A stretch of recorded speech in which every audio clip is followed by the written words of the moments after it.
नमस्ते नमस्कार, स्वागत है मेरे दोस्त जानता जंग के एक नई वीडियो में। दोस्तों, भोजपुरी चहेता सुपरस्टार सभी के दिलों के धड़कन धनंजय धड़कन का तांडव मचाने वाला सॉन्ग, जिस सॉन्ग का टाइटल रखा गया है बवाले लगब ए सैया। जी हाँ मेरे दोस्त, बवाले लगब ए सैया ये सॉन्ग कब और किस कंपनी के माध्यम से रिलीज किया जाएगा बताऊंगा आप सभी को वीडियो में। दोस्तों, वीडियो में आगे बढ़ने से पहले छोटा सा रिक्वेस्ट, अगर आप सब मेरे चैनल पे नए हैं तो प्लीज मेरे चैनल को सब्सक्राइब कर ले, साथ ही बाजू वाले बेल आइकन को प्रेस कर दे ताकि जब भी मैं भोजपुरी समाज से हर एक छोटे बड़े खबर डालूं तो सबसे पहले आप देख सके।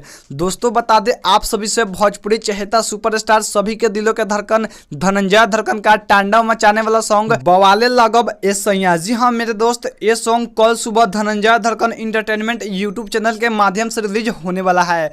दोस्तों, एक बार फिर से बता दे आप सभी को, भोजपुरी चहेता सुपरस्टार सभी के दिलों के धड़कन धनंजय धड़कन का तांडव मचाने वाला सॉन्ग, जिस सॉन्ग का टाइटल रखा गया है बवाले लगब ए सैया। जी हाँ मेरे दोस्त, बवाले लगब ए सैया ये सॉन्ग कल सुबह धनंजय धड़कन इंटरटेनमेंट यूट्यूब चैनल के माध्यम से रिलीज होने वाला है। दोस्तों, जबकि इस सॉन्ग के गीतकार है दिलवा ले गई पियर की फराक वाली के सुप्रसिद्ध राइटर मिट्ठू मिसाइल, संगीत विकेश भोजपुरिया। जी हाँ मेरे दोस्त, आप सब अंदाजा लगा सकते हैं कि यह सॉन्ग भोजपुरी इंडस्ट्री में कितना ब्लॉकबस्टर होने वाला है। तो दोस्तों, आप सब जैसे ही धनंजय धड़कन के हर गाने को प्यार आशीर्वाद देते हैं, उसी तरह इस सॉन्ग को भी प्यार आशीर्वाद दे ताकि यह सॉन्ग भोजपुरी इंडस्ट्री के अंदर एक अलग पहचान बना पावे। मेरे दोस्त, जानकारी कैसा लगा नीचे कमेंट सेक्शन में कमेंट करके जरूर बताएं और इस वीडियो को अपने दोस्तों के साथ शेयर करें ताकि यह जानकारी धनंजय धड़कन के हर वो चहेते फैंस के पास जाए। दोस्तों, मैं कृष्णा शर्मा फिर मिलते हैं किसी नई टॉपिक व किसी नई वीडियो के साथ में। तब तक के लिए